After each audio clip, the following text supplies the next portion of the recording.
Hello दोस्तों, नमस्कार। Study with Kailash Bahuguna के यूट्यूब चैनल में फिर से आपका स्वागत है। आज हम भूगोल के कुछ एमसीक्यूज आपके सामने लाए हैं, मोस्ट इम्पोर्टेंट क्वेश्चन जो कि परीक्षा में बहुत बार पूछे जा चुके हैं। आगे भी इनसे बहुत बार प्रश्न पूछने की उम्मीदें हैं।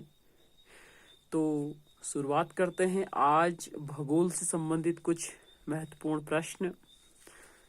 इसमें भूगोल का अर्थ, विकास और क्षेत्र से संबंधित कुछ क्वेश्चन होंगे। तो शुरुआत करते हैं। पहला क्वेश्चन है, भूगोल का जनक किसे कहते हैं या किसे माना जाता है? तो भूगोल का जनक हेकेटियस को माना जाता है। ठीक है, हेकेटियस को भूगोल का जनक माना जाता है। भूगोल को एक अध्ययन शास्त्र के रूप में स्थापित करने का श्रेय निम्न से किस विद्वान को है? देखो, प्रश्न एक तो जनक के बारे में कहा गया है तो हिकेटियस को माना जाएगा, और यदि भूगोल को एक अलग अध्ययन शास्त्र के रूप में स्थापित करने का श्रेय माना जाएगा तो एरिस्टोथनीज को जाना है। एक अलग शास्त्र के रूप में किसे माना जाएगा? एरिस्टोथनीज को माना जाएगा। भूगोल के लिए जियोग्राफी शब्द का सर्वप्रथम प्रयोग भी एरिस्टोथनीज ने किया। एक अलग शास्त्र जियोग्राफी शब्द जो किया गया है वो एरिस्टोथनीज ने किया है, लेकिन जनक है हेकेटियस। जियोग्राफी के शाब्दिक अर्थ के आधार पर भूगोल को परिभाषित, उनकी परिभाषा होगी यदि जियोग्राफी के लिए लेंगे तो भूगोल वह विज्ञान है जो पृथ्वी के धरातल का अध्ययन करता है। भूगोल क्या है? भूगोल एक विज्ञान है जो पृथ्वी के धरातल का अध्ययन करता है। अब आता है कि भूगोल पृथ्वी को केंद्र मानकर अध्ययन करने वाला विज्ञान है, किसने कहा? बहुत बार प्रश्न आया है दोस्तों कि भूगोल पृथ्वी को केंद्र मानकर अध्ययन करने वाला विज्ञान है, ये वॉरेनियस ने कहा है। किसने कहा है? वॉरेनियस ने कहा है। अगला बिंदु, भूगोल भूतल का अध्ययन है, किसने कहा? बहुत बार प्रश्न भी आया है तो कांट ने कहा है। भूगोल भूतल का अध्ययन है, किसने कहा? कांट ने कहा। भौगोलिक विचारधाराओं में नवनियतिवाद के विचारधारा का प्रवर्तक कौन है? नवनियतिवाद ग्रिफिथ टेलर का है। भौगोलिक विचारधाराओं में नवनियतिवाद की विचारधारा का प्रवर्तक कौन है? तो ग्रिफिथ टेलर। कौन है? Griffith Taylor. भौगोलिक, उसके वर्तमान भूत की कुंजी है। वर्तमान भूत की कुंजी है, किसने कहा है? वर्तमान भूत की कुंजी है जेम्स हटन ने कहा है। वर्तमान भूत की कुंजी है, ये जेम्स हटन ने कहा है। स्थल स्वरूप संरचना प्रक्रम तथा अवस्था का प्रतिफल होता है, यह किसका है? तो WM डेविस। स्थल रूप संरचना प्रक्रम तथा अवस्था का प्रतिरूप होता है, यह कथन WM डेविस ने कहा है। अब आता है कि यदि इतिहास कब का वैज्ञानिक अध्ययन है, यदि इतिहास कब का वैज्ञानिक अध्ययन प्रस्तुत करता है तो भूगोल कहाँ का वैज्ञानिक और तार्किक अध्ययन है?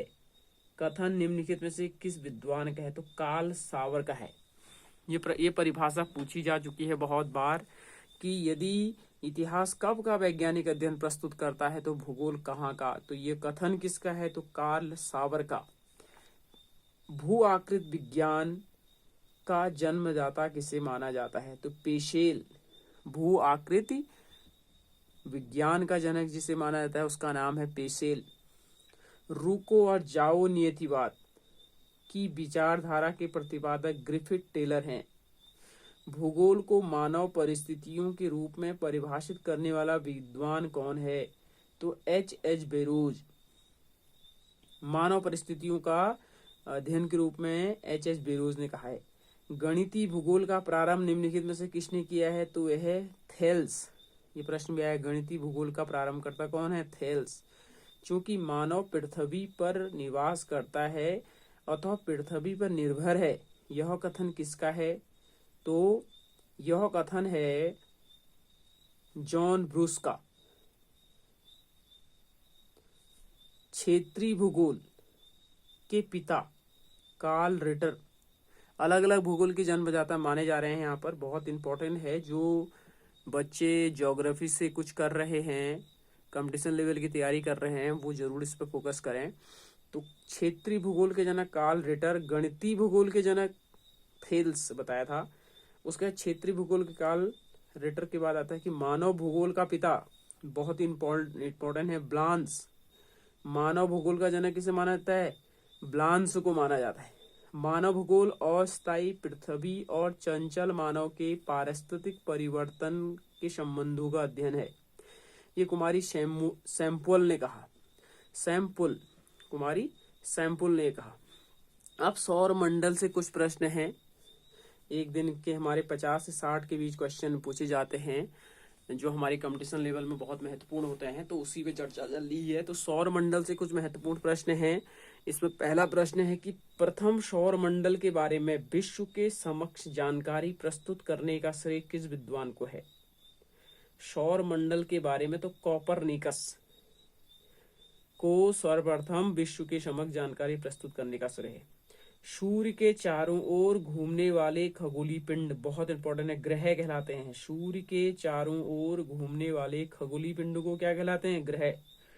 किस ग्रह के चारों ओर परिक्रमा करने वाले छोटे आकाशीय पिंड को क्या कहते हैं? किस ग्रह के चारों ओर परिक्रमा करने वाले छोटे आकाशीय पिंडों को क्या कहते हैं? तो उपग्रह कहते हैं। ग्रहों की गति का नियम किसने प्रतिपादित किया? केपलर। सौर मंडल में कुल कितने ग्रह हैं? 8। सूर्य से बढ़ती दूरी के अनुसार ग्रहों का निम्न क्रम, तो बुध, शुक्र, पृथ्वी, मंगल।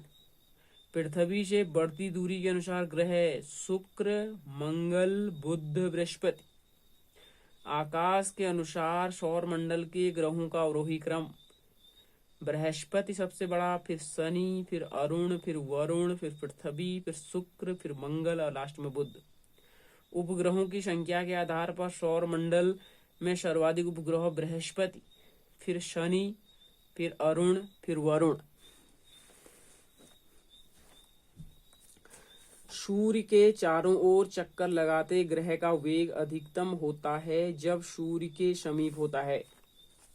अंतरिक्ष में कुल कितने तारामंडल हैं? बहुत बार प्रश्न आया है। 89, 89। निक्स ओलंपिया कोलंबस पर्वत किस ग्रह पर स्थित है? निक्स ओलंपिया कोलंबस पर्वत बहुत बार आया है, मंगल पर है, जो एवरेस्ट से 3 गुना बड़ा है। निक्स ओलंपिया कोलंबस किस ग्रह पर है? मंगल। पार्थिव ग्रहों की संख्या कितनी है? 4। निम्नलिखित में से कौन एक पार्थिव ग्रह नहीं है? तो शनि, बुध, शुक्र, मंगल। सॉरी। उसके बाद आता है कि बाह्य ग्रह या बृहस्पति सदृश ग्रहों की संख्या कितनी है? ये भी 4। बृहस्पति सदृश ग्रहों में सम्मिलित नहीं है। जरा इन प्रश्नों पर ध्यान जरूर देना है। मंगल नहीं है। अगला है कि निम्नलिखित में से किन 2 ग्रहों को छोड़कर शेष सभी ग्रहों के चारों ओर वामावर्त घूमते हैं? पृथ्वी और शुक्र और अरुण। प्रश्न को ध्यान से देखें। 2 ग्रहों को छोड़कर शेष सभी ग्रह सूर्य के चारों ओर वामावर्त घूमते हैं, मतलब 2 ग्रह नहीं घूमते हैं, शुक्र और अरुण। सौर मंडल का जन्मदाता किसे माना जाता है? सूर्य को। ब्रह्मांड में विस्फोट तारा कहलाती है अभिनव तारा। ब्रह्मांड में विस्फोटी तारा क्या कहलाती है? अभिनव तारा कहलाती है। सौर मंडल की खोज किसने की? कोपरनिकस ने सौर मंडल की खोज की। निम्नलिखित में से कौन सा ग्रह नहीं है जिसे प्राचीन भारतीय ग्रह मानते थे? सूर्य। सूर्य के संगठन में सहायक गैस कौन सी है? Hydrogen, helium. सूर्य के भूमध्य भाग को क्या कहा जाता है? प्रकाश मंडल। सूर्य के मध्य भाग को क्या कहा जाता है? प्रकाश मंडल। बहुत इंपॉर्टेंट है, मध्य भाग को पूछ रहा है। सूर्य के मध्य भाग को क्या कहते हैं? प्रकाश मंडल। सूर्य के ऊपर के भाग को क्या कहा जाता है? वर्णमंडल। मध्य भाग को कहा प्रकाश, लेकिन सूर्य के ऊपर के भाग को वर्णमंडल। सूर्य सदैव पूर्व में निकलता है क्योंकि पूर्व पृथ्वी पश्चिम से पूर्व की ओर घूमती है। नॉर्वे में अर्धरात्रि के समय सूर्य कब दिखाई देता है? तो 21 जून को दिखाई देता है, जब सबसे बड़ा दिन होता है। एक ग्रह की अपने कक्ष में सूर्य से अधिकतम दूरी को क्या कहा जाता है? अपसौर। प्रश्न बहुत बार आया है दोस्तों कि सूर्य ग्रह की अपने कक्ष में सूर्य की अधिकतम दूरी को अपसौर, अ से और नजदीक की न्यूनतम दूरी को कहते हैं उपसौर। उप माने समीप, याद रख लेना है। एक ग्रह की अपने कक्ष में सूर्य से न्यूनतम दूरी को उपसौर और अधिकतम दूरी को अपसौर कहा जाता है। अगला प्रश्न है कि प्राचीन भारतीय ज्योतिष शास्त्र में किसे ग्रह के रूप में मान्यता मिली? सूर्य को। सूर्य के धरातल का तापमान लगभग कितना होता है? 6000 सेल्सियस। मध्य रात्रि का सूर्य किस क्षेत्र में दिखाई देता है? आर्कटिक क्षेत्र में। सूर्य में काला धब्बा क्या है? धब्बे वे स्थान जो प्रकाश उत्सर्जित करने में असमर्थ हैं। सूर्य के रासायनिक मिश्रण में हाइड्रोजन का प्रतिशत कितना है? 71%। एक तारा है। सूर्य एक तारा है। सौर पृष्ठ पर लगभग कितना तापमान होता है? 6000 सेल्सियस। सूर्य के सबसे दूर कौन सा ग्रह है? बृहस्पति। सूर्य प्रकाश धरती तक पहुंचने में कितने मिनट लेता है? तो लगभग 8.3 सेकंड। कौन सा ग्रह सूर्य के सबसे निकट स्थित है? बुध। मर्क्यूरी सूर्य का एक चक्कर लगाने में कितना समय लेती है? 88 दिन। किस ग्रह पर चंद्रमा की तरह कलाएं होती हैं? बुध। दो ग्रह जिनके उपग्रह नहीं है, बुध और शुक्र।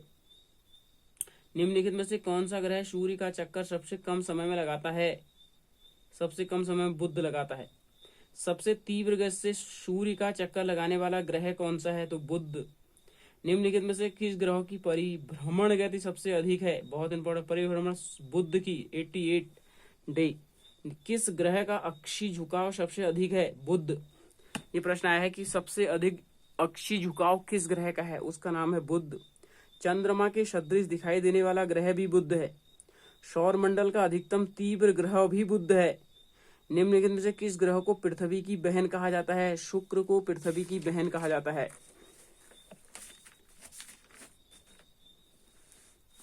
अगला है कि किस ग्रह को शाम का तारा कहा जाता है? शाम का तारा किसे कहेंगे? शुक्र। शाम का तारा, इवनिंग स्टार।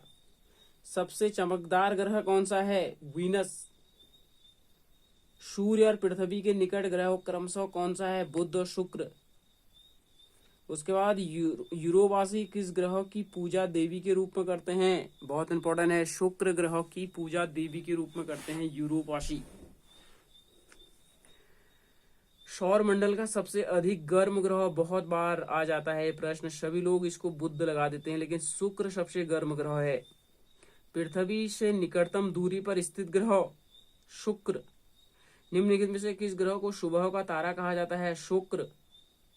किसे सौंदर्य का देवता कहा जाता है? शुक्र को सौंदर्य का देवता कहते हैं। बिना उपग्रह वाले ग्रह हैं बुध और शुक्र। निम्नलिखित में से किस ग्रह की कक्षा पृथ्वी के सबसे अधिकतम नजदीक है? बुध। वे कौन से ग्रह हैं जिनके चारों ओर परिक्रमा करने वाले उपग्रह नहीं? बुध और शुक्र। सबसे अधिक चमकने वाला ग्रह है शुक्र। पृथ्वी की आकृति सर्वोत्तम ढंग से किस शब्द से स्पष्ट की जा सकती है? लवक्ष गुलाब से। पृथ्वी सूर्य के परित अपनी कक्षा में लगभग किस गति से चक्कर लगाती है? एक अक्षांश प्रतिदिन। सूर्य के चारों ओर पृथ्वी के परिभ्रमण की चाल कितनी है? अधिकतम होती है जब पृथ्वी सूर्य के निकटतम होती है। इसका आंसर, पृथ्वी के भ्रमण की गति कितनी है? 28 किमी प्रति मिनट। पृथ्वी के भ्रमण की गति कितनी है? 28 किमी प्रति मिनट। बहुत बार आया है प्रश्न। भूमध्य रेखा पर पृथ्वी का व्यास होता है 12,800 किलोमीटर। भूमध्य रेखा पर पृथ्वी का व्यास होता है 12,800 किलोमीटर। सूर्य की परिक्रमा के दौरान पृथ्वी सूर्य से अधिकतम दूरी पर किस महीने में होती है? तो जुलाई। पृथ्वी के उपसौर स्थित किस महीने में होती है? उपसौर मतलब क्या होता है? माने समीप, जब पृथ्वी सबसे नजदीक होता है तो वो होता है इसमें जनवरी। सबसे नजदीक में जनवरी होगा। अगला प्रश्न फिर बहुत इंपॉर्टेंट कि ऋतुएं क्यों होती हैं? कक्षा 6 सामाजिक विज्ञान का वीडियो जिन लोगों ने नहीं देखा वहां पर डिटेल से बताया गया है ऋतुएं क्यों होती हैं। पृथ्वी के सूर्य के चारों ओर परिभ्रमण के कारण होती हैं। गुलाब पृथ्वी सूर्य पर चपटी होती है। यह इस तथ्य से स्पष्ट सिद्ध होता है कि पृथ्वी का भार ध्रुवों पर सर्वाधिक तथा विषुवत रेखा पर न्यूनतम होता है। पृथ्वी अपने अक्ष पर घूमती है पश्चिम से पूर्व। आकार की दृष्टि से सौरमंडल में पृथ्वी का कौन सा स्थान है? 5वां। नीला ग्रह कहते हैं पृथ्वी को। परिक्रमा पथ में पृथ्वी के दोनों ओर रहने वाले ग्रह कौन से हैं? मंगल और शुक्र। परिक्रमा पथ में पृथ्वी के दोनों ओर रहने वाले ग्रह हैं मंगल और शुक्र। सूर्य और पृथ्वी के मध्य न्यूनतम दूरी 3 जनवरी, जिसको हमने क्या कहा था? अब उपसौर कहा जाता था। सूर्य और पृथ्वी के मध्य अधिकतम दूरी, जिसको हमने कहा था उपसौर। अपसौर जो अ से आता है 4 जुलाई, अधिकतम उप से होता है 3 जनवरी। पृथ्वी सूर्य के इर्द गिर्द परिक्रमा करती है लगभग 365.25 दिन। पृथ्वी का प्राकृतिक उपग्रह कितना है? चंद्रमा। पृथ्वी का प्राकृतिक उपग्रह क्या है? चंद्रमा। दिन और रात होने का कारण है पृथ्वी का अपने अक्ष पर घूर्णन, बताया है तुम्हें। सूर्य के अतिरिक्त निकटतम सितारों में से प्रकाश पृथ्वी तक पहुंचता है 4.2 वर्ष। सूर्य से पृथ्वी की दूरी 150 मिलियन किलोमीटर। पृथ्वी अपने धुरी पर घूमती है 23 घंटे 56 मिनट 4 सेकंड। पृथ्वी पर दिन रात की अवधि समान होती है भूमध्य रेखा पर। इक्विनॉक्स का तात्पर्य दिन और रात समान अवधि के होते हैं, इसे इक्विनॉक्स कहा जाता है। उसके बाद अगला प्रश्न है कि दक्षिणी गोलार्ध में सबसे लंबा दिन होता है, आना चाहिए। दक्षिणी गोलार्ध में सबसे लंबा दिन होता है 22 दिसंबर। भू कक्ष तल पर भू अक्ष का झुकाव कितना होता है? 66.5 अंश का कोण बनाता है। और इस पे अलग प्रश्न भी बन सकता है। कोण 66.5 अंश का कोण बनाता है और भू अक्ष तल पर भू अक्ष का झुकाव भी 66.5 अंश का होता है। पृथ्वी के उपग्रहों की संख्या कितनी है? 1। चंद्रमा। 21 जून को दिन का प्रकाश उत्तरी ध्रुव पर दिखाई देता है 24 घंटे। पृथ्वी के सबसे निकट स्थित ग्रह पृथ्वी का पूछ रहा है, शुक्र। दूरी की दृष्टि में तृतीय क्रम में कौन सा ग्रह है? पृथ्वी। पृथ्वी अपने परिक्रमण मार्ग में जब परिक्रमा करते हुए अपने अक्ष द्वारा कक्षा तल पर कितने डिग्री का कोण बनाएगी? अभी बताया था 66.5 अंश का। निम्न से किन तिथियों को सूर्य की किरण विषुवत रेखा पर सीधी पड़ती है? 21 मार्च और 23 सितंबर। क्योंकि यहाँ पर दिन और रात बराबर होती हैं ना, इस दिन में बराबर, इसलिए इसे विषुवत कहा गया है। निम्नलिखित में से कौन सा तारा पृथ्वी के सर्वाधिक समीप है? सूर्य। यह किसने सर्वप्रथम प्रतिपादित किया है कि सूर्य हमारे सौर मंडल का केंद्र है और पृथ्वी उसकी परिक्रमा करती है? कोपरनिकस। प्रश्न समझ गए कि यह किसने सर्वप्रथम प्रतिपादित किया कि सूर्य हमारे सौर मंडल का केंद्र है और पृथ्वी उसकी परिक्रमा करती है? ये कोपरनिकस। जब दिन और रात की अवधि बराबर होती है तो सूर्य की किरणें सीधी पड़ती हैं भूमध्य रेखा पर। यह पृथ्वी और अंतरिक्ष के बीच से वायुमंडल को हटा हुआ माना जाए तो आसमान का रंग कैसा दिखाई देगा? आसमान का रंग काला दिखाई देगा। पृथ्वी की परिधि 40,075 किलोमीटर। किस तिथि को उत्तरी गोलार्ध में सबसे लंबा दिन होता है? 21 जून। किस तिथि को उत्तरी गोलार्ध में सबसे छोटा दिन होता है? 22 दिसंबर। ध्रुव पर दिन की अवधि होती है 6 माह। निम्नलिखित में से किस ग्रह का औसत घनत्व सबसे अधिक होता है? बहुत बार आया है, पृथ्वी। सर्वाधिक औसत घनत्व किसका होता है? पृथ्वी। तो सौर मंडल से संबंधित ये हमारे 100 क्वेश्चन पूरे हुए। लगभग 100 क्वेश्चन इसके और होंगे जो हम अगले वीडियो में आपके सामने प्रस्तुत करेंगे। तकरीबन 90 क्वेश्चन सौर मंडल से और होंगे जो हम अगले वीडियो में आपके सामने प्रस्तुत करेंगे। तब तक के लिए हमें इजाजत दीजिए। नमस्कार, धन्यवाद।